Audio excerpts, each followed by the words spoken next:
Hey guys, we got some news before we jump into the rest of this video. I'm Harrison Graham from Bears Now. Dante Pettis headed to IR, which means his season is done, and obviously that means he is out of the mix for not only the 53-man roster, but as a punt return option. So the Bears still have to figure that out. Obviously a bummer for Pettis, who started training camp on the NFI list, got activated, played a little bit, but got injured again at some point coming out of that Colts game. And to be honest, he didn't really show me that much in that game anyway. That got me excited about him being on the 53 as a punt return option or as someone catching balls from Justin Fields. So sucks for him, but I don't know if he would have had a huge role on this team this year anyway. So Pettis not going to be on the 53. He is done for the year on IR. The Bears also cut with an injury designation wide receiver Joe Reed, who had done some things in the preseason as a kick returner and at wide receiver as well. He was never really a threat to make the team, but I thought maybe as a practice squad option, but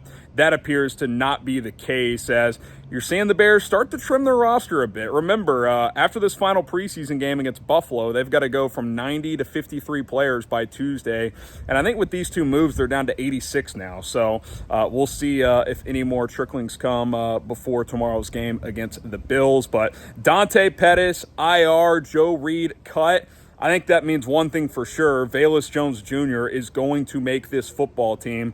There is simply no doubt about that. Is he going to be the punt returner? That remains to be seen at this point in time. Now, coming up, we take a look at some roster bubble battles, and one of those was the wide receiver position, where we do talk about Dante Pettis a little bit. Obviously, he's out of the fold now, so you don't have to necessarily take that all for what it's worth, but there's still some discussion with Velus Jones and Equinemius St. Brown that I think is valuable in there as well, and all the other stuff is still relevant from backup quarterback to a couple of other position groups as well. Let me know who is going to be this team's punt returner this year. Get your comments in down below and enjoy the rest of this video.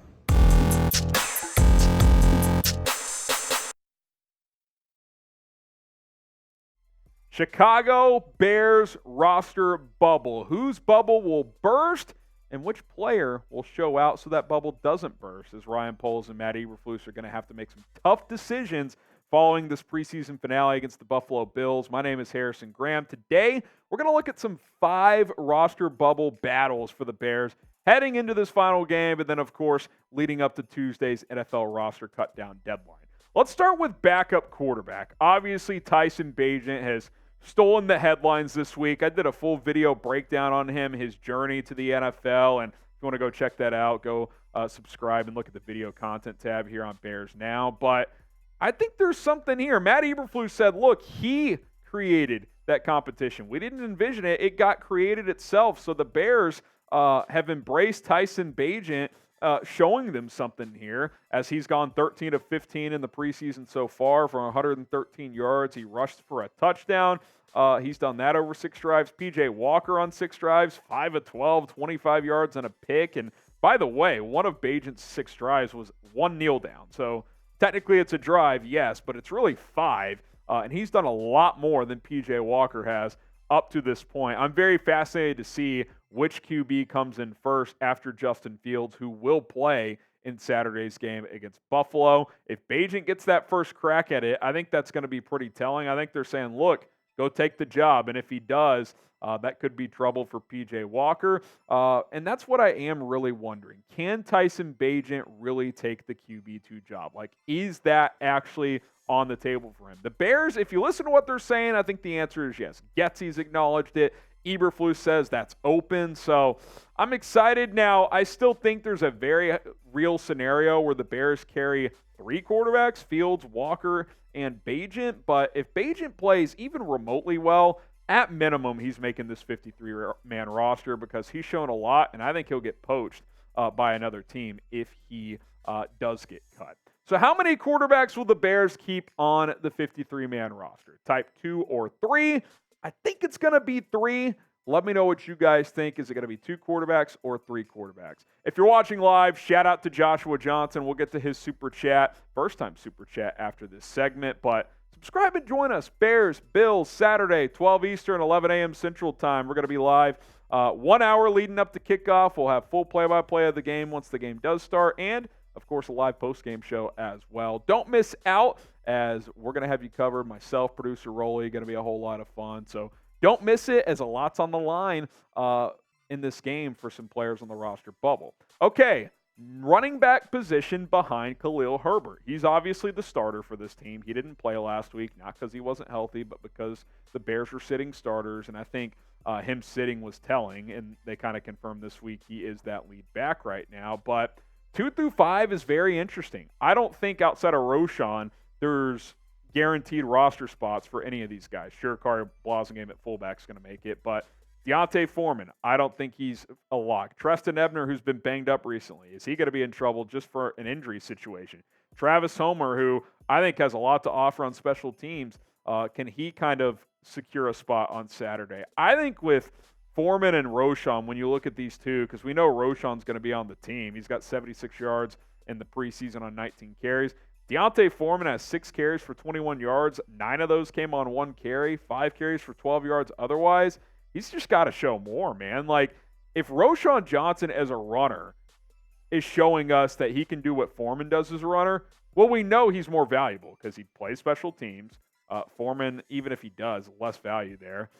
He's a much better blitz pickup guy, pass protector, and he catches the ball better than D'Onta Foreman. So I got to see something from Foreman, because if you're going to carry 3 quarterbacks, you got to trim back somewhere, and a guy like Foreman could get squeezed out. I mean, you could go with Herbert, Roschon, and then either Homer or Ebner if you want. You don't have to carry 4 running backs plus a fullback. So let's see what D'Onta Foreman does. I think he's might be the top guy in the bubble to watch this week, outside of maybe Tyson Bagent. Will D'Onta Foreman get cut? Type C for cut or K for keep him. They're going to keep him on the 53. I'm starting to lean more and more toward him getting cut, which is kind of unfortunate because I like Foreman, but we just haven't seen it up to this point in time. All right, wide receivers 5 through 7. I think we all know that there's 4 locks to make this football team at the wide receiver position, and the 4 players are on your screen, although Equanimeous St. Brown is not one of them. This is how the Bears have listed their depth chart up to this point, but top 3 are locks: DJ Moore, Darnell Mooney, Chase Claypool. Tyler Scott's a lock. He will not get cut, the 4th-round rookie.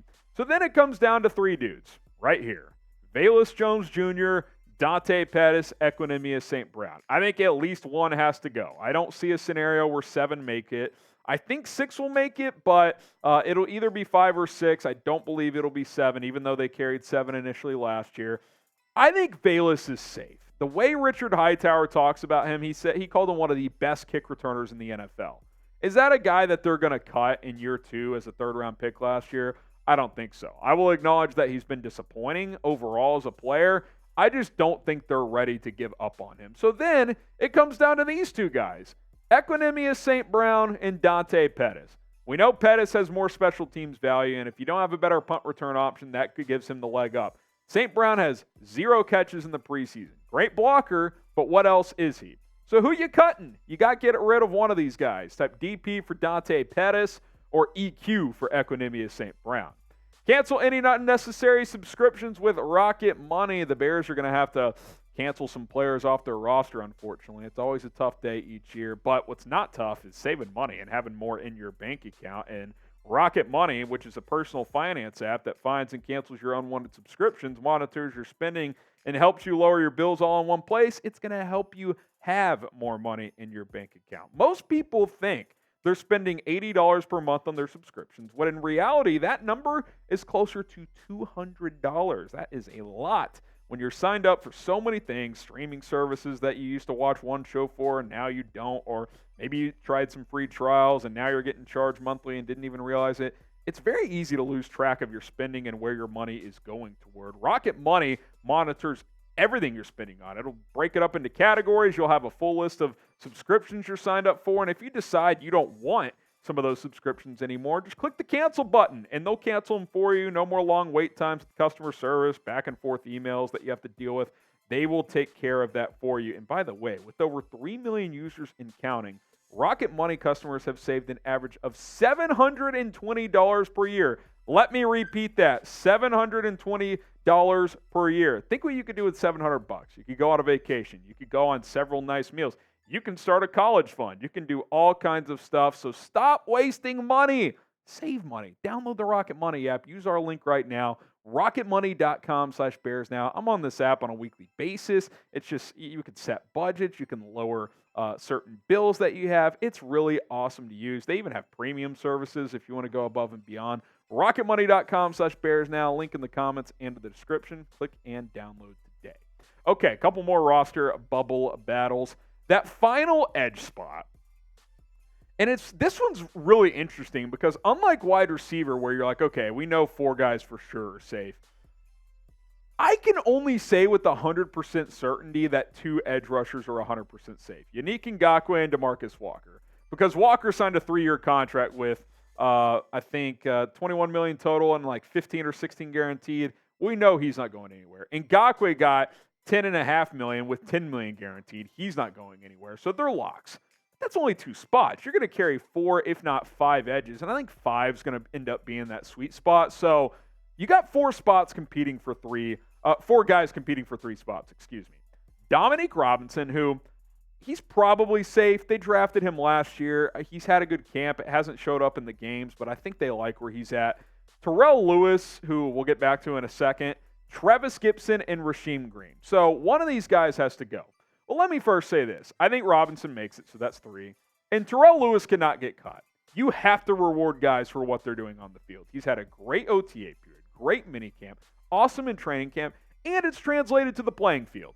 I get it. This is probably a bit of a surprise to Poles and Flus, but the guy is finally looking like the player coming out of Alabama several years ago that we thought he could be. Like, he's looking like that dude. So I'm going to count him in. So that's 4.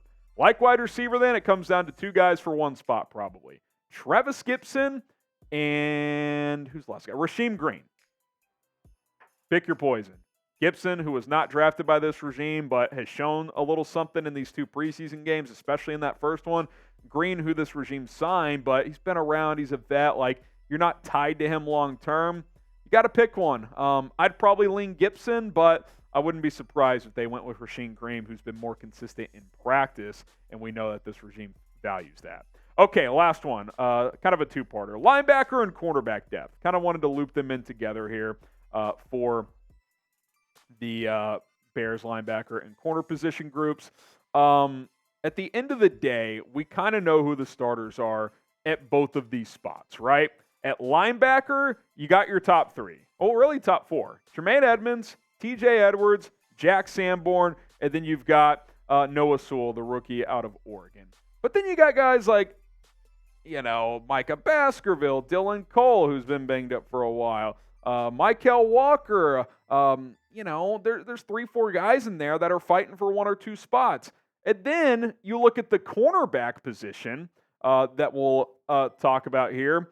I think it's the same deal, right? You know who your 3 starters are. Jalen Johnson, Tyreek Stevenson, Kyler Gordon. Terrell Smith, I think, is pretty safe, even though he's missed some time. I thought Jalen Jones and Josh Blackwell, I thought they'd go 6 deep, and those would be the 2 guys, but they've missed a couple weeks now. So both groups have had injuries, especially at those depth spots. Like, I don't think it'll happen, but has that door just slightly cracked back open for a guy like Kendall Vildor? I don't think so. I still think Jalen Jones is making this team, and I think Blackwell is as well. But the depth spots at both linebacker and at corner have been tested. They've been pushed around. So it's going to be interesting to see how that all comes together and how much this final preseason game actually does matter. It'll be really interesting to see how much Saturday's game impacts what Poles and Flus do. All right, name 1 player on the bubble over anyone else that you want to keep. And you can count Tyson Bagent on the bubble. I think he makes the team unless he's just horrific on Saturday. But 1 guy over anyone else that's on the bubble that you want to keep.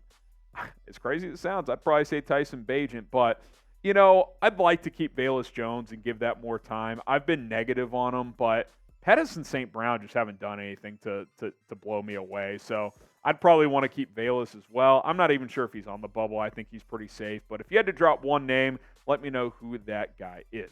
All right, appreciate you for tuning in. Be sure to tune in tomorrow, 12 Central, 12 Central is kickoff, 11 a.m. Central Time. We're going to be going live for a full hour pregame show. Bears, Bills, preseason week 3. Don't forget it, as we will have a blast.